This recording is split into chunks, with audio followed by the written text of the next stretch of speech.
Шинэ бичлэгтэй давтан морил Японы эвгүй түүхүүд 10 дахь дугаар хүрэхэд бэлэн боллоо. Өдөө хүртэл бид нийтдээ 50-аад түүхийг ихэнх дээрээ орчуулан сонссон байна. Манай нам шинэ бүлэг рүүгээ орсон. Шинэ бүлэг дээр тоглоом болон хүүхэлдэйнүүдийн талаар орохоор байгаа.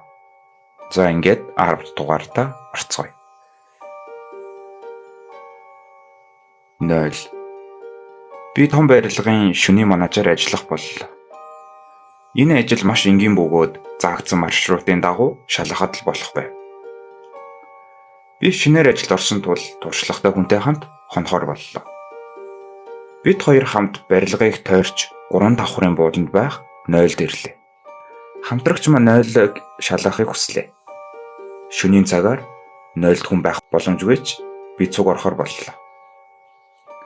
Цэвэрхэн 4 тасалгаатай байдаг л нэг нойл байсан ч 2 дахь тасалгааны хаалга хаалттай байлаа. Манай хамтрагч хаалгыг түлхэж үзтэл дотроошоо цоочтой байна. Хэд тогшиж үзлээ. Хариг байсангүй. Бид нээхэн бодлогүй 4 давхар руу явлаа. Буцах замдаа би ганцаараа 3 давхрын нойлыг шалгах болов. Нойлын хаалга хаалттай хэвээрээ байсан ба харин хаалган доороос улаан давуу цохолсон байх нь харагдав. Би согтуу хүн орж ирээд унтсан. Аль эсвэл хин нэгний биеийн муудаад унсан байж магадгүй гэж бодоод хэсэг чимээ чагналаа.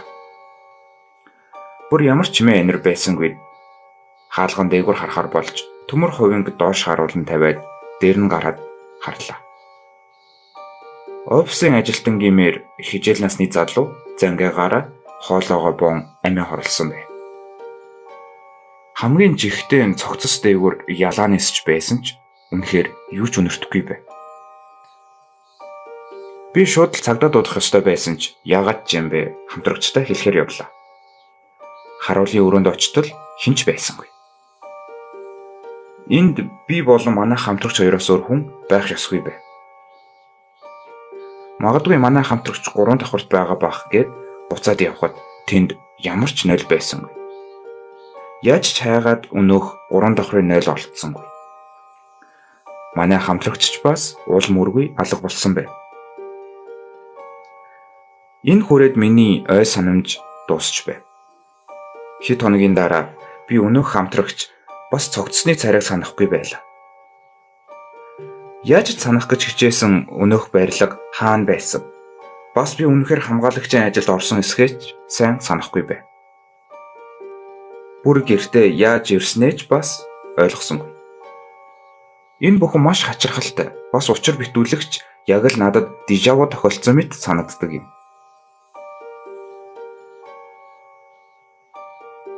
Нойлд битгий ор. Энэ түүхийг би найзаасаа сонссон юм. Үүнээс хойш түүнийг гэж дуудав. Шинжикгүйд байрлах нэгэн барилгад бараа хүргэгчээр ажилладаг байлаа. Түүнтэй хамт ажилладаг залуу найзад маань юу ч болсон тэр барилгын B1 давхрын нойлд битгий ороорой гэж загсан гэсэн. Нэг өдөр Агийн гидсэн бацлаад яах ч аргагүй болж өнөөх нойл руу яваад орж. Ихэндээ юу ч болсонгүй.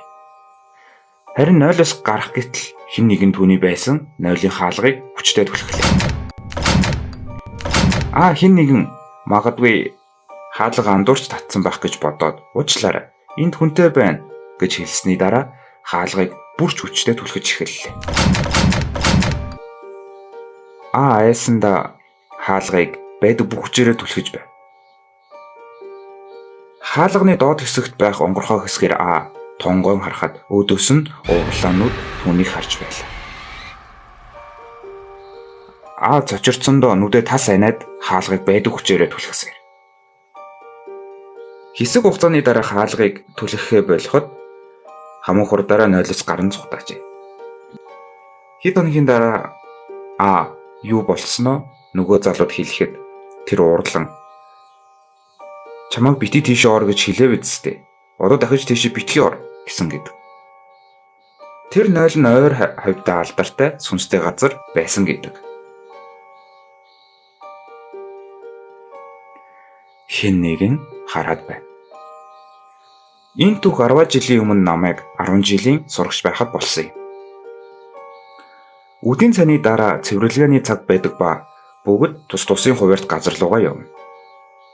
Хамгийн эрэлттэй бас өрсөлдөөн ихтэй газар бол материал хадгалах өрөө байлаа. Тэнд барагтай бол багш нар шалгахаар ирдэггүй. Бас цэвэрлэгээ сайн хийхгүй байсан ч болдог байв.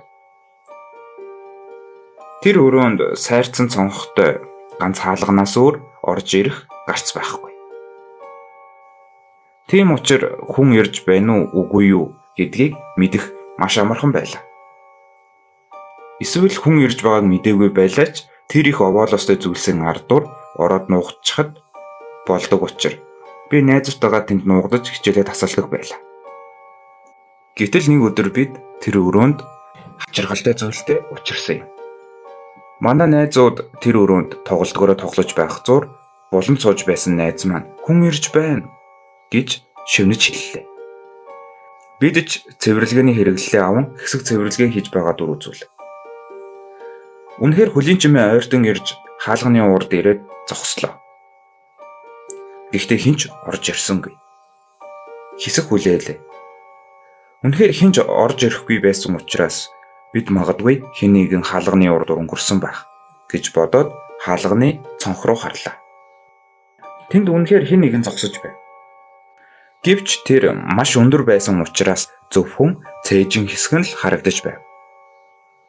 Манай сургуульд ийм өндөр багш байдаггүй байсан. Бид дээш харан хаалганы дээр байх жижиг нарийн цонх руу харахад хэн нэгэн биднийг цоош эртэн зогсож байх нь тэр. Тэр цонх шалнаас 2 гаруй метр өндөрт байгаа шүү дээ. Бид түүний нүднээс харцас салгаж чадаагүй бөгөөд хэрвээ салгавал тэр наашаа ороод ирэх шиг санагдаж байсан. Бид хэсэг түүний нүд рүү харж зогслоо. Хэр удсан юм бүү мэд. Завсарлагааны хонх дугарлаа.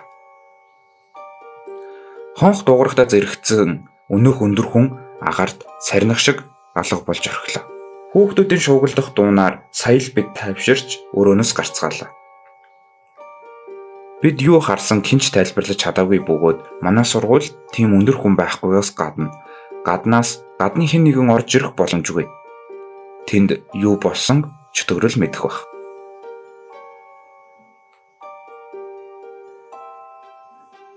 Хаягдсан сургууль дахь уулзалт.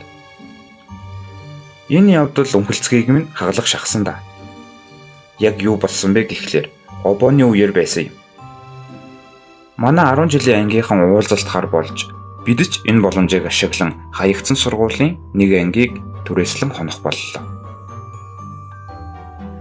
Шөнийн 10 цагийн үеэр юм да. Охтууд 0 орох гэж яваад эрэхтэй орилдож уйлалцаар ирлээ. Бид сандралдан коридор руу гүн харвал урт хар устэй зүйл дөрвөн хөлөлсөөр тэдний хөөж байлаа. Бид ч айсандаа хамт зүхтаа. Сургуулиас гарч ирчээд хэн нэгэн гаж итгэхэд биднийг айлахаар ийм зүйл хийсэн байх гэж бодоод цагдаа дуудав. Цагдаа нар ч ирж энэ тэнд үзлэг нэгжлэг хийж бидэнд орхисон зүйлээ авахд туслав. Бидний сургуулиас орхисон зүйлээ аваад гарч ирэхэд настай ир хурж ирээд наад сургуульчин болохгүй газар баригдсан юм.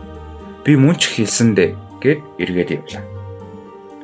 Яг юу болсон бэ гэхлээр охтууд 0 орохоор явхад коридорын бууланд нэг хар зүйл харагдсан ба зүгээр хогийн харууд байна гэж бодоод тоогоогүй гэсэн.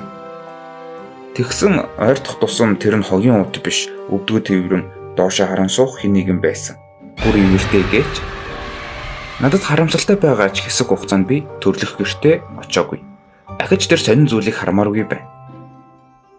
Харин хуучин сургуулийг шууд буулгаагүй бөгөөд олон нийтийн төв болгон үйл ажиллагаагаа үргэлжлүүлж байгаа бөгөөд саяхан буулгах тушаал гарсан гэсэн.